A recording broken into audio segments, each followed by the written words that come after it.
the mainsail! Bring us closer to the wind. You have 3 messages from somebody calling themselves Gulvig. Not interested. I think it's a love letter. She keeps saying something about how her heart belongs to you and she wants to give it to you and all sorts of shit. I'll just get back to work now. Good idea. We kind of have a lot of catching up to do. Hey, I've been reviewing this footage, and, are we actually going to need this boomer shit or the pyrotechnics, or can Ripster and I fuck off to the galley? Nope, you're good. Fuck yes! Hot dog and hamburger day! Free Jan Munch! Free Jan Munch! Free Jan Munch!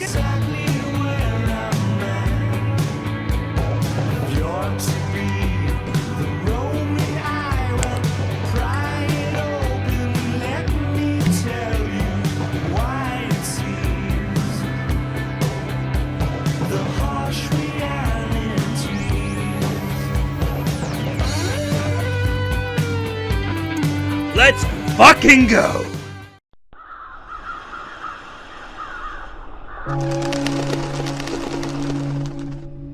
I missed the development cycle of this one, but supposedly it was featured at Realms Deep and officially launched on February 10th in the year of our darkest timeline 2022. Developed by Dirigo Games and published by Hook, the best I can find comes their first title touting hand-drawn ink and paper style graphics over a classic first-person Victorian horror shooter.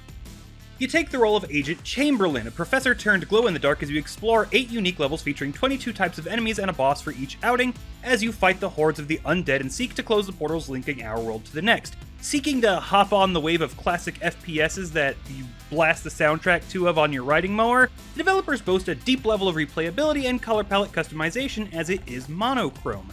So now, we come to the Let's try that again, you fuckers! So now, we come to the cliche questions. How does it fare? Well, you will notice that we are not using a certain intro style, of which we'll talk about more as we dive cock first into Kingdom of the Dead.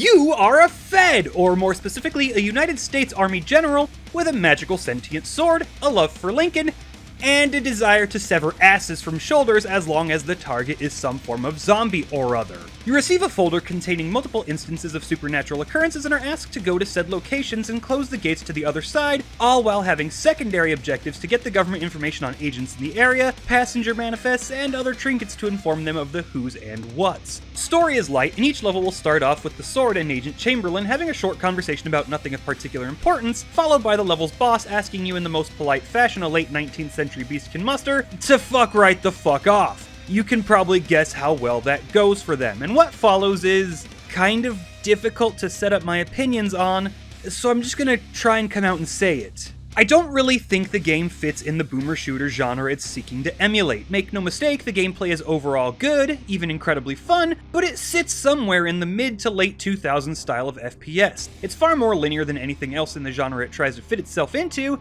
Think of a much smaller scale Halo or Modern Warfare 2. There's not a whole hell of a lot of exploration for the player to engage in, and most of what does exist will lead to either a health upgrade or fucking nothing, not even something to kill. Secondary objectives will actually pop up on your HUD, letting you know when and where to go looking for them, further crippling the level design and making it feel far more empty than it already looks. And speaking of looks, I think that's a great time to get into the game's strongest point.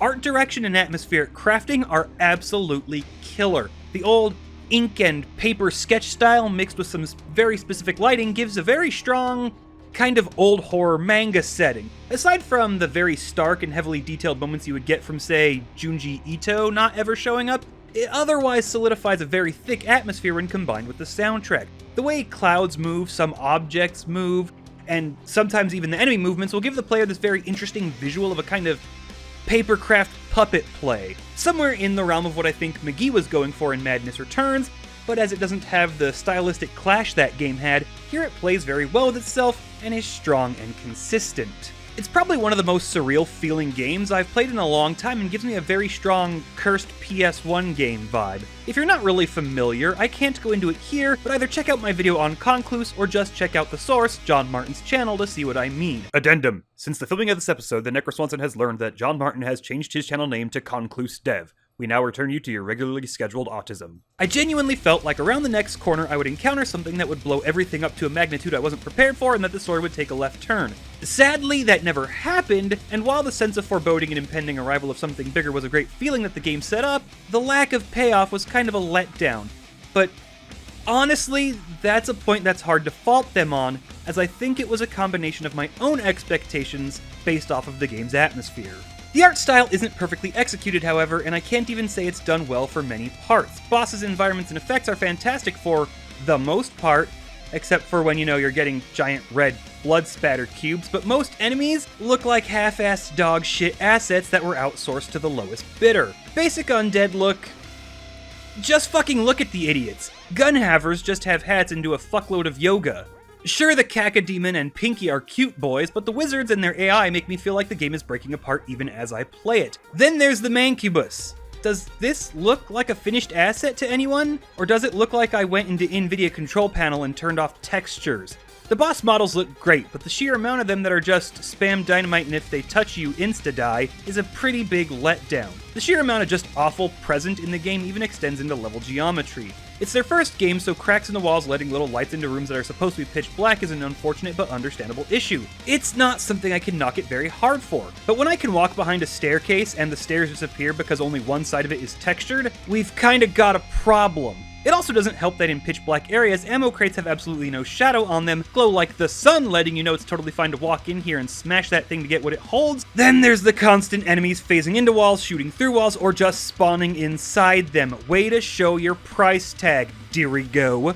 Half the game is beautiful, foreboding, and always hinting at something bigger and giving me the giblies in ways I used to really only get from a very specific style of media, and the rest is just pure Bush League donkey dick. As I previously stated, the game is less boomer shooter and more early 2000s modern shooter. Levels are, while reaching some decent lengths, are very narrow, with literally nothing off most beaten paths. In fact, you'll almost always know what's worth exploring, as you will see what is worth going after. Gunplay is smooth, but doesn't do a whole lot that I haven't seen in almost every FPS. You have a sword, pistol, double barrel, lever action repeater, Gatling gun, dynamite, and a rocket launcher. For the most part, they're incredibly simple. Each has a pretty lengthy refresh on when you can fire again, but we in Doom Eternal hours now, and the player can just quick swap for massive damage output.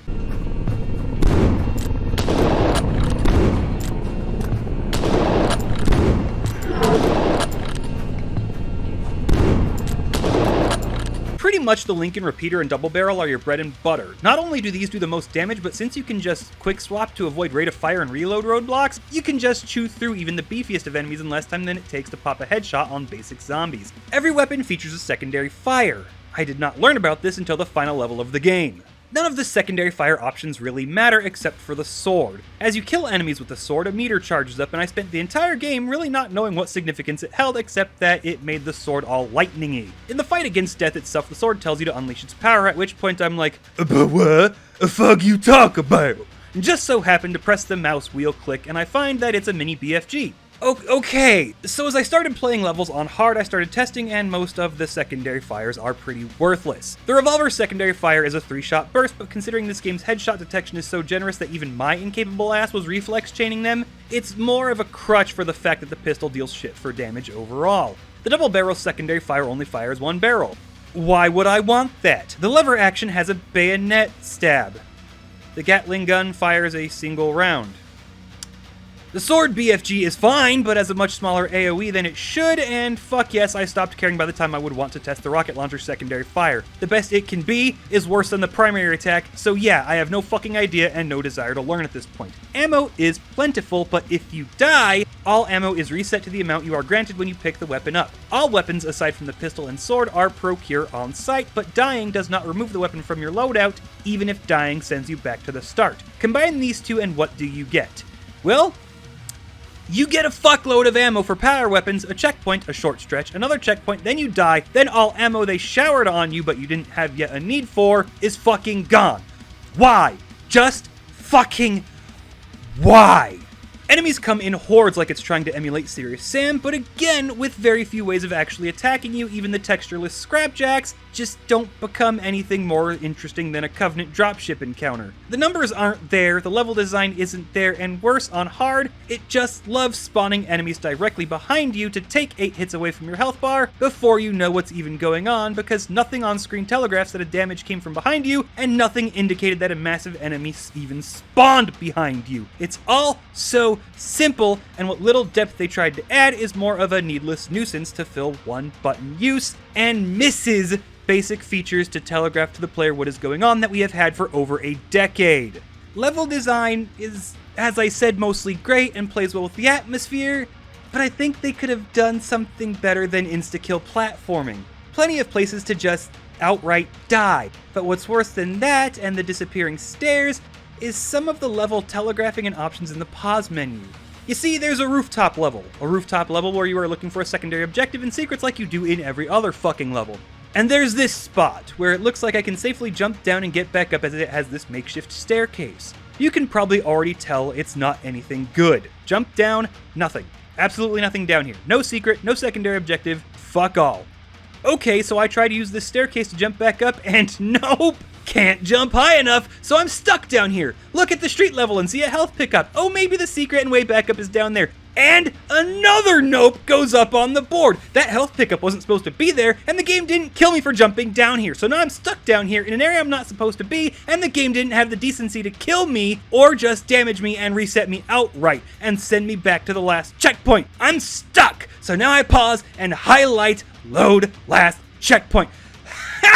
Fooled you! There is no reload from last checkpoint. There's no kill player option. There is only options, return to office, and fucking resume. So platforming is insta-kill on failure, yet here I am, where I can't get the fuck out, and it hasn't killed me, and my only option is to just start the level over again. These are basic features that have been games for well over a fucking decade.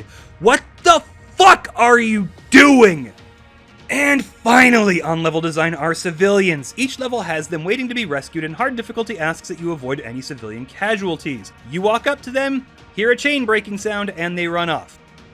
You then complete the level and it says that you rescued 3 times as many civilians as you encountered, and what the fuck is even the point?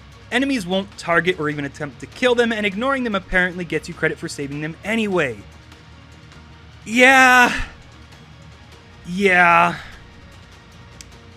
Time for the last thing I talk about, because it's always the last thing I talk about, and that is soundtrack, and it's pretty damn good. It's a very MIDI horror OST with its choice of digital instruments creating a very early horror vibe that just gels so well with that atmosphere I enjoyed so much. It's not groundbreaking, and it's certainly not on a level of, say, any classic games, but it's not supposed to be, I don't think. It sits right in that cursed PS1 style that was a fad on YouTube for a while, and I'm pretty much here for it. So it's nice to end on a high note, right? Well, let's fuck it all up. Kingdom of the Dead is kind of a mess. What it does well, it does very well, and it hits notes I don't even know if it was their intent to hit. But what it doesn't do well, it does at an absolute mediocre level at best, and pure incompetence at worst. It's mostly a 50-50 split on good and bad, with the good managing to be just good enough to be more enjoyable than a problem, and diminishing its failings to a point that were just fun to laugh at. Yeah, it shouldn't look like this, and that's ass, but look at the Kako and Pinky. They're fucking cute as a button. It's like $15, and you'll get some good fun out of it with a decent level of difficulty, but enough mechanical ease and leeway that it's never super old school hard and is even more enjoyable for it. Easy mode is piss poor, medium is a really good experience, and hard is fun and almost gets those old school notes going, But other than that, outside of what we accomplish with the art style, I don't think it will fill more than a playthrough or two, and probably won't sit as high up there during the revival of great shooters, especially not when such basic features are missing. Why the fuck would you spawn brute enemies behind the player without a sound to let them know? Why would you let that enemy then hit them 8 times without a way to telegraph the damage was coming from behind them while they chip away at a horde? Where the fuck is the reload from a checkpoint option? Get your shit together, guys. I'm the Necro Swanson, and you can go fuck yourselves.